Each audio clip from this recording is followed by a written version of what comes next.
L'intelligence artificielle vient de franchir un nouveau cap historique. Pendant que nous débattions encore de la qualité des images générées par IA, une révolution silencieuse se transmet dans l'ombre, la génération vidéo. Aujourd'hui, 3 titans s'affrontent pour dominer ce marché en pleine explosion. Que ce soit Kens 1.0 de ByteDance ou alors Veo3 de Google ou même Kling AI. Mais lequel mérite vraiment le titre de roi de la vidéo IA? Alors préparez-vous à découvrir des résultats qui vont bouleverser votre perception de ce qui est réel et de ce qui ne l'est pas. Que vous soyez entrepreneur ou même citoyen de ce monde, la génération de vidéos IA risque de vous surprendre. ByteDance, l'empire chinois derrière TikTok, vient de lâcher une bombe dans l'univers de l'IA générative.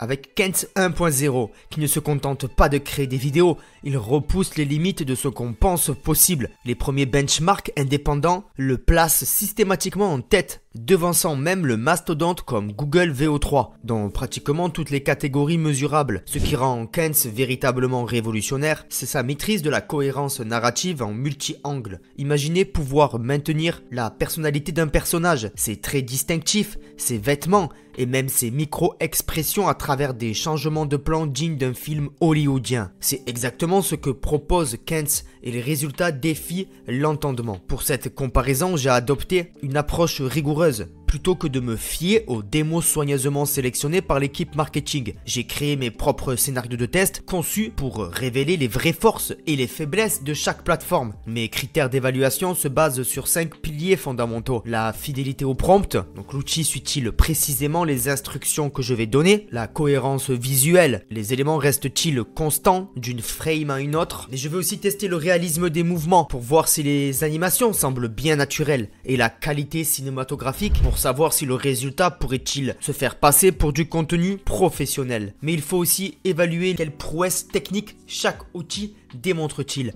Avec tous ces éléments, nous allons pouvoir faire un test complet. Alors le premier défi ici est créer une scène émotionnelle complexe. Voici mon prompt. Une femme d'affaires dans un ascenseur en panne, sa confidence initiale se transforme progressivement en anxiété, puis en détermination. La caméra capture ce voyage émotionnel à travers des gros plans subtils. Google Veo s'en sort honorablement. L'actrice virtuelle affiche des expressions faciales convaincantes et la progression émotionnelle est perceptible. Cependant, l'environnement de l'ascenseur manque de détails authentiques et certaines transitions semblent mécaniques. Avec Kens 1.0, nous pouvons voir une performance stupéfiante. Non seulement l'évolution émotionnelle est parfaitement rendue, mais l'outil ajoute des détails subtils non spécifiés. Reflets nerveux dans le miroir de l'ascenseur, micro-expressions involontaires, même la façon dont elle ajuste son blazer trahit son état d'esprit changeant. Et pour Kling AI, il produit une vidéo techniquement solide, mais émotionnellement plate. L'algorithme semble privilégier la stabilité visuelle au détriment de la nuance dramatique. Partons sur ce deuxième challenge, une course-poursuite nocturne dans une forêt, alternance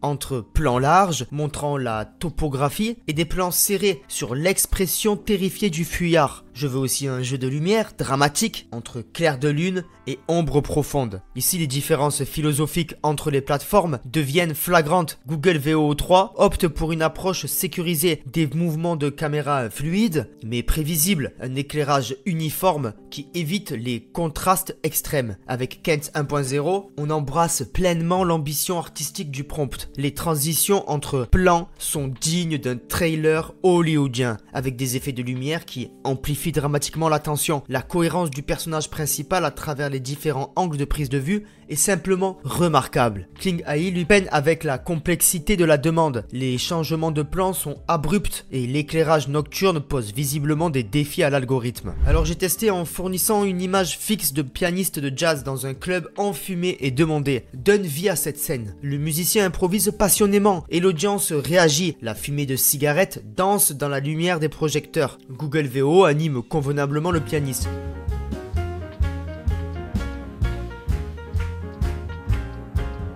Kens 1.0 lui transforme l'image en un véritable mini-film. Chaque membre de l'audience a sa propre personnalité. La fumée interagit de façon crédible avec l'éclairage et même les reflets sur le piano semblent vivants. Kling.ai se concentre principalement sur le personnage central.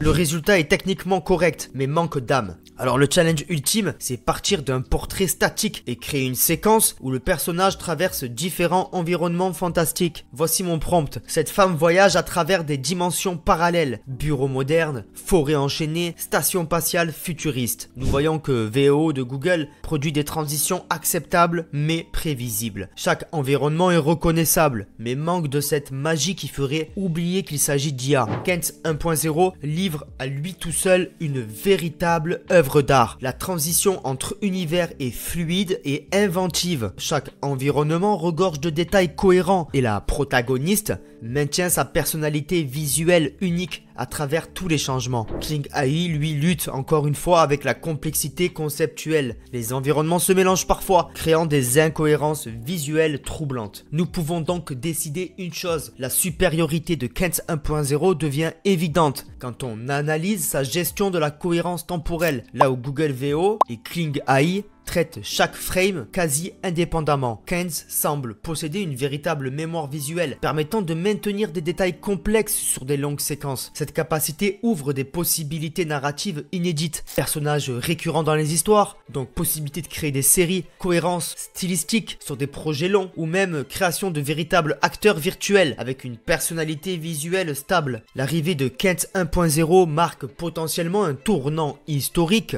dans la génération de vidéos IA. Si ByteDance démocratise cette technologie comme elle l'a fait avec TikTok, nous pourrions assister à une révolution créative sans précédent. Les créateurs de contenu indépendants pourraient produire des œuvres visuellement comparables aux productions hollywoodiennes. Les agences publicitaires pourraient personnaliser leurs campagnes en temps réel. L'éducation pourrait bénéficier de supports pédagogiques immersifs générés à la demande. Et malgré toutes ces prouesses, Kent 1.0 n'est pas exempte de défauts. J'ai identifié plusieurs zones d'amélioration. Il y a la physique complexe. Les interactions avec l'eau ou le feu montrent encore des incohérences. Les expressions faciales extrêmes, sourires trop larges ou grimaces qui peuvent parfois paraître artificielles. Il y a aussi les textes intégrés. Oui, car générer du texte lisible dans les vidéos reste problématique. Google VO de son côté compense certaines faiblesses créatives par une stabilité technique remarquable. Et Kling AI trouve sa niche dans les applications où la rapidité brime sur la sophistication et où son tarif est bien plus bas que les autres applications. Voici mon verdict et les perspectives d'avenir. Après des dizaines d'heures à tester, le verdict semble certain. Kent 1.0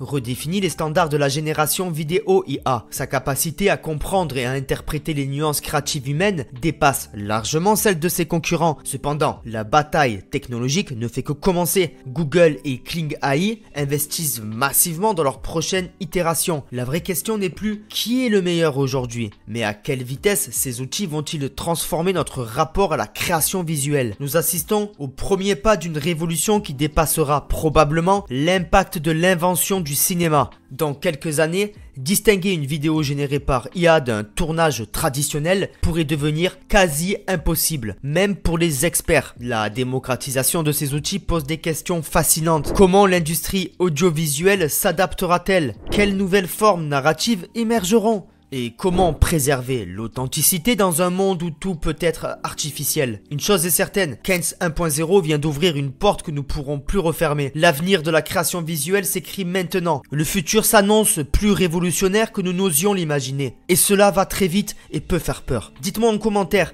êtes-vous excité ou inquiet par ces avancées? Et n'oubliez pas de vous abonner pour ne rater aucune des actualités de cette révolution IA qui ne fait que commencer.